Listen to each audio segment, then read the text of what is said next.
Hey, what is going on, you cactus watering Carnivine? So EUIC has come and gone just over the past weekend, and we've got a victor and a bunch of other cool lists in top 8, and a couple lists that didn't quite make top 8, landed in the top 16 that are also pretty cool that we're going to be taking a look at here today. Going to be taking a look at all the top 8 lists, a couple outside of the top 8 that I thought were cool, breaking them down, talking about why they're good, why they're maybe not good moving forward, and some of the other choices in the decks that are pretty cool. So let's get right into it.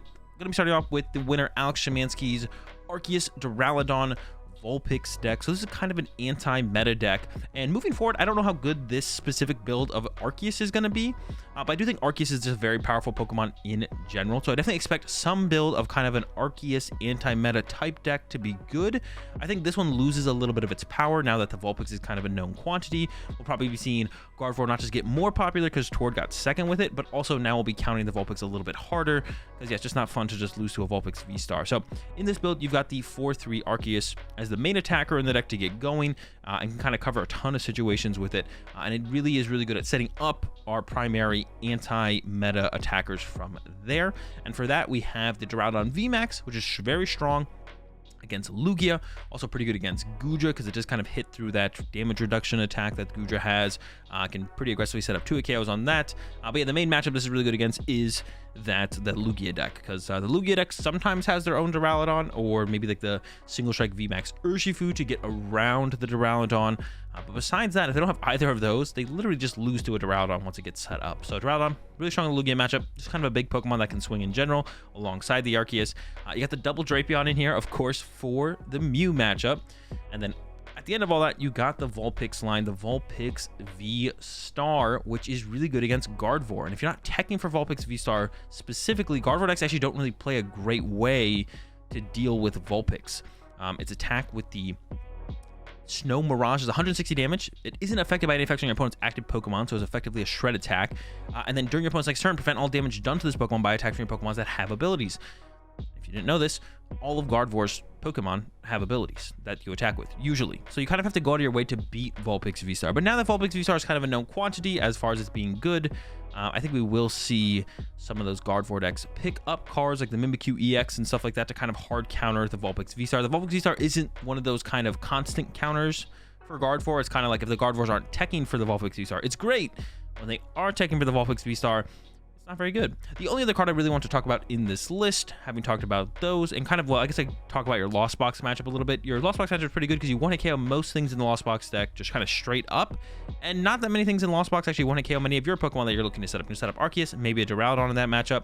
Nothing in the Lost Box that can really 1-hit KO those. You have a Charizard Care for a little bit of healing as well to kind of get you over the edge if you are kind of behind on the price trade just a little bit against Lost Box. And then besides that, you have the Lost Cities. There's 4 Lost City in here. Now having a Stadium Bump is pretty important for the Mew matchup. Mew does play 3 to 4 Path to the Peak, and your primary win condition is to use Drapion V. But if they have Path to the Peak in play, you can't use Drapion V, so you got the Lost Cities. And even if that means they lost City 1 of your Drapion, you have the second one to kind of close out the game against them. But Lost City also super strong against those Lost Box decks, because they don't play that many attackers. Usually we're covering them with Clara into the later parts of the game. Lost City constantly putting those attackers into the Lost Zone. It's pretty tough for Lost Box to actually keep up with this deck. And you also have the Choice Belt in here, so you can get that 1-hit KO on the Dragonite, which is the most powerful Pokemon in the matchup for the Lost Zone decks, is the Dragonite. You get the Choice Belt in here, so your Arceus with 3 basic energy, or your Duraludon with, 3 basic energy as well, because that's what it needs to attack with. Plus the Choice Belt can get through the 230 HP of the Dragonite and get a clean 1-hit KO on it. And if you have Lost City in play, goes to the Lost Zone, they can't Clara for it back and reuse it again, and you're feeling pretty good. So yeah, that's kind of how your Lost Box matchup. So anti-meta deck, I don't think this specific build of Arceus, Duraludon, Vulpix will probably be good moving forwards, but I think just like another kind of build of Arceus, something will be good. You just gotta figure out what those somethings are depending on what the meta looks like next. I think Arceus will kind of constantly be a decent anti-meta deck probably moving forward from here, and we'll see stuff like Duraludon and Vulpix and all that kind of stuff move in and out of it, just depending on what is best in the format. Up next, we got Tord's Gardevoir list, and there's not too much to talk about here because Tord kept it simple, as Tord usually does, and there's basically nothing too fancy about this list at all. There's the Penny to help deal with the Mawile shenanigans that was kind of floating around, getting some hype leading into EUIC. There's the Memory Skip Ralt, which is actually very good against Vulpix VSTAR. Wasn't good enough for Tord in the finals, but was pretty close. The only other cool card I think that stood out here to me, and it's a card everyone knows about, the Collapse Stadium, is something I had not really seen too much in Gardevoir at all, but I think it's a really cool card to be able to use to remove liabilities from your board, whether that be stuff like the Zation, or specifically I think in this build that Tord did play, the Luminion V is a pretty big liability in most matchups, but having the Collapse Stadium or potentially the Penny to remove it from play before it becomes a game-losing card is pretty good. And also the extra consistency of Luminion is pretty good as well. 3 Ultra Ball in here, so decent amount of outs to it. Ultra Ball leads to Luminion, which leads to a supporter, and you could even do that all through Mysterious Tail on the Mew. So that's even like a bigger part of it, is you go Mew for Ultra Ball, for Luminion, for Research, and you're cooking all of a sudden. So super straightforward, consistent build from Tord. No surprise there. No real dedicated cards for the Lost Box matchup, which I do like. Just kind of the Collapse Stadium and the Penny are good against Lost Box, remove some liabilities. Roxanne, of course, is good in that matchup as well, but Roxanne's good against every deck. So you don't have any dedicated cards to the Lost Box matchup, but the fringe cards that you do have that can help in the Lost Box matchup also help in your other matchups as well. Just removing liabilities in general is just kind of a good thing. So yeah, I really like this take on Gardevoir from Tord, and I think it'll be pretty powerful moving forwards as well. Up next, we got Pablo Mesa's Mew build in top 4. So I'm not a big fan of Mew. I was not a big fan of Mew going into EUIC, and despite Pablo getting top 4, I'm still not a big fan of Mew. But as far as lists, Mew lists go, I love Pablo's list. Super straightforward, super clean, really just concerned with trying to be as disruptive as possible with a combination of Judge and Path. So as far as Mew lists go, I love it. I just don't really love Mew that much still, personally. So as far as lists go, love it. If you're looking to play Mew, I don't see a reason not to just kind of copy Pablo's exact 60 to start with and then maybe build on it a little bit from there. Although I don't even know really what I would change at all, to be honest. I really love the way it kind of looks. I haven't played around with it too much, so maybe once I play with it a little bit, the flow of it will be off a little bit, and I'll figure out something that I would want to shake up. But as of right now, if I'm looking to play Mew, I would just pick up Pablo's exact 60 and run it. Not going to spend too much time here. The only other card I'll talk about is quick the Avery. I think Avery's really strong against the Guardy matchup. Like, let's say they go, let's say you went first, and, you set up okay, and then your opponent goes and they go, Mew in the active, Greninja and Zation on the bench, triple Ralts. On your turn, you can find that Avery, which Mew is really good at finding cards. You got the Cramomatics, you got the Forest Seal Stone, you use Avery. They discard, a couple of their Pokemon. They got rid of 2 of them, and then you hit them with the Escape Rope, and then you bring up your Mew, take a knockout from one of their Pokemon off the bench, and all of a sudden they were left with from 5 good Pokemon on the bench. The Greninja, the Zacian, triple Ralts. They're now only left with 2. It'll probably be double Ralts, but it's a pretty big shakeup from having a board full of great Pokemon in play to now only a board of like 2 good Pokemon in play. So the Avery is a really cool card that I really like in here for the Gardevoir matchup. Oh, one more would be the Fan of Waves. Really great tech, I feel like, for that what was I gonna say? Oh, for the Lugia matchup. Removing V-Guard energy or Gift energy before you Roxanne up against like a T-Tar to get a KO on a T-Tar, or to make it so they can't draw into their other T-Tar by removing the Gift energy, I think is a super powerful combo. So I really like the Fan of Waves in here from Pablo. So I think that would maybe be the card I would look to potentially cut if Lugia doesn't see a whole ton of play moving forward. I could see that being the cut. Pedro with the Sablezard. There's a little bit to talk about in this one, so we'll get right into it. So classic Sablezard, for the most part, nothing too crazy out here. You got the Echoing Horn, no cross switchers, which is kind of like the big card that was included in this deck back when it was good a little while ago. You got the new edition of the Hawlucha in here, no Zigzagoon to work with anymore. Drapion for the Mew matchup, of course. Breaking down past all that to just kind of the tech cards here. The power of Raihan, I really like the idea of. I haven't tested it myself, but I think Raihan could be a super cool addition to this and could just be like kind of a mainstay, something you want to keep in there. So that's something I have to test out personally, but I do like the idea of it. Roxanne as well, of course, is very good for mirror matches. Just kind of good in general to set up into your Charizard turn as well. So I like the Roxanne.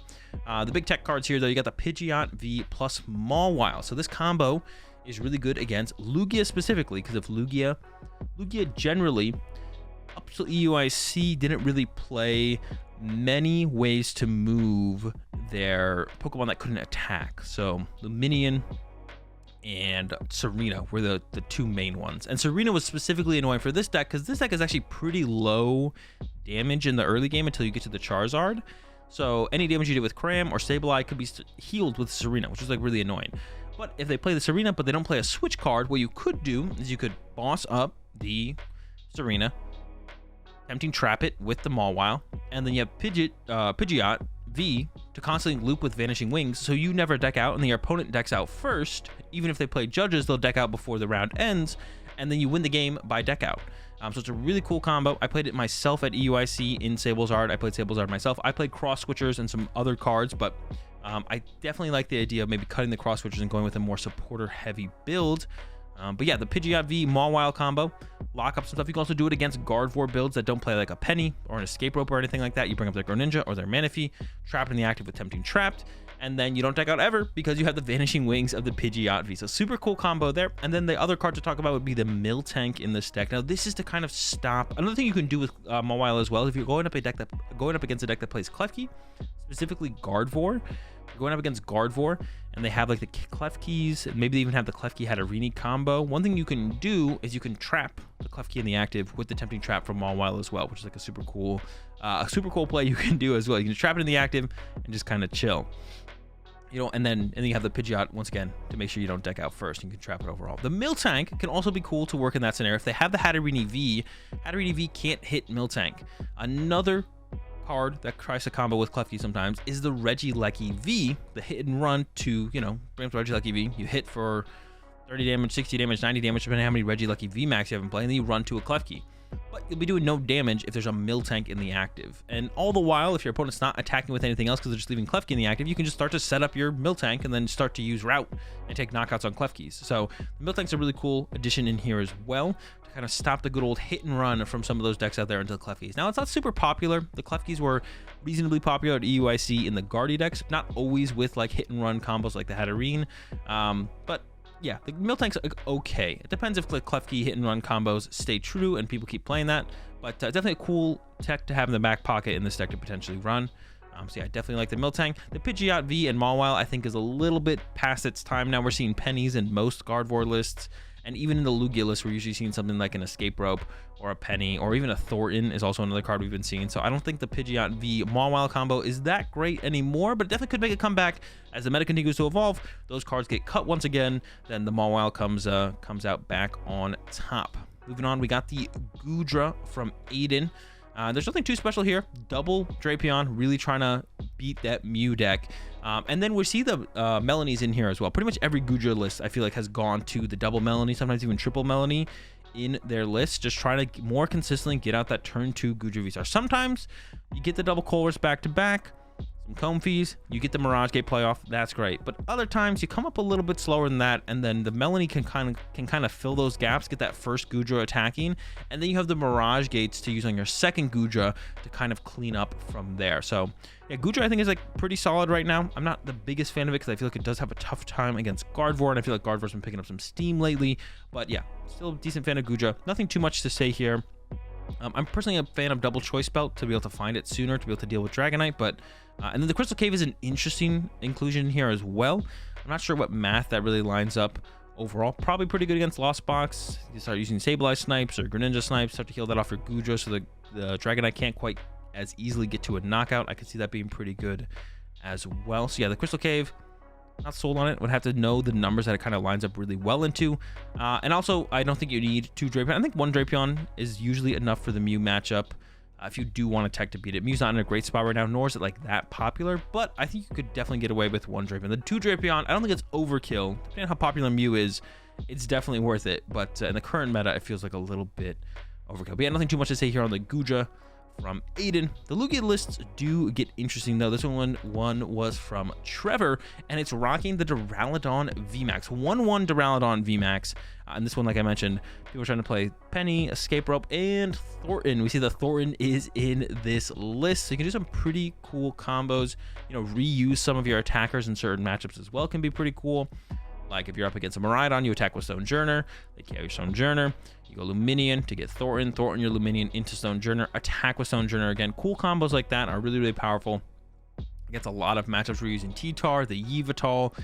If you get your Duraludon V in play, and I think this is the biggest one. Let's say you're going up against a mirror match and you bench your Duraludon V, you're trying to get it to the VMAX. Your opponent doesn't have it out to the VMAX. So let's say they get turn 2 boss KO on your Duraludon V. That's pretty tough from Lugia these days. It could maybe be turn 3, whatever. Then on your following turn, you could possibly go Luminion for Thornton your Luminion, or whatever other Pokemon you want to, probably the Luminion, into the Duraludon V, and then evolve it back into the VMAX. Kind of as a little bit of a safety net instead of playing a 2/2 Duraludon VMAX like we're going to see in this next Lugia build. you kind of have that as your safety net of getting to your Duraludon VMAX a little bit more consistently. So we're still seeing a little bit of development from these Lugia lists. There's not too much, nothing too crazy going on, I would say. I mean, the Duraludon's cool, but yeah, Lugia still pretty fleshed out, I would say, overall in this format. Of course, we're getting new cards. Next set that could definitely be quite a difference maker. The other Lugia, Arceus, also playing the Duraludon. This one's from Eric Rodriguez, but this one has a 2/2 Duraludon VMAX, so really heavily in on Duraludon VMAX. So not just that, still has the 2 Tyranitar, still has the Yveltal. A little bit light on the Lugia line. This one has me feeling, I don't know how this has me feeling about this. 3/2 on the Lugia, and also only 3 research. I'm not a huge fan of only 3 research. I feel like this deck is super reliant on seeing research early now, with the way it's kind of changed after rotation. But with being so all in on single strike Pokemon, why not include some Tower of Darkness? And there's 3 Tower of Darkness in this list because you have a lot of excess Pokemon depending on the matchup you're up against. So if you're up against, I don't know, Mew, you're probably not going to be using your Duraludons, but you may as well put them to use through discarding them with Tower of Darkness and drawing some cards. So I do like the Tower of Darkness in here if you're going this heavy on the single strike Pokemon, and energy as well. Not only does this list have the impact single strike energy, but so does the other Lugia list from top 8. So yeah, you got a lot of cards, a lot of single strike cards.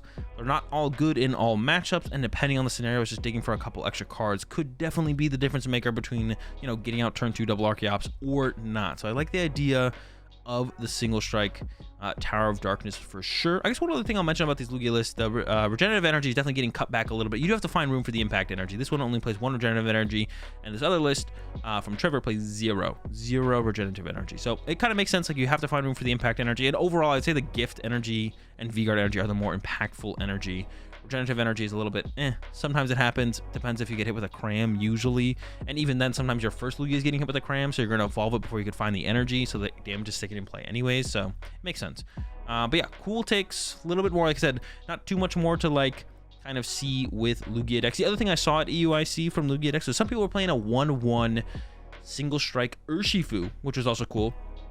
So one thing that the Duraludon VMAX does really well, like I mentioned, was KO's Goodra. The single strike Urshifu does the same thing. Single strike Urshifu also in Mirror is really cool to be able to one-hit KO Lugias, which Duraludon does as well. But I would say that Urshifu versus Duraludon, I think that Urshifu comes out on top just a little bit because Duraludon can't one-hit KO Urshifu, but single strike Urshifu can one-hit KO Duraludon. But you do have to discard the energy, so that can get a little bit weird. But yeah, I would say single strike Urshifu maybe comes out on top in that trade-off a little bit, but I would say versus other stuff in the format, I think Duraludon's a little bit better overall.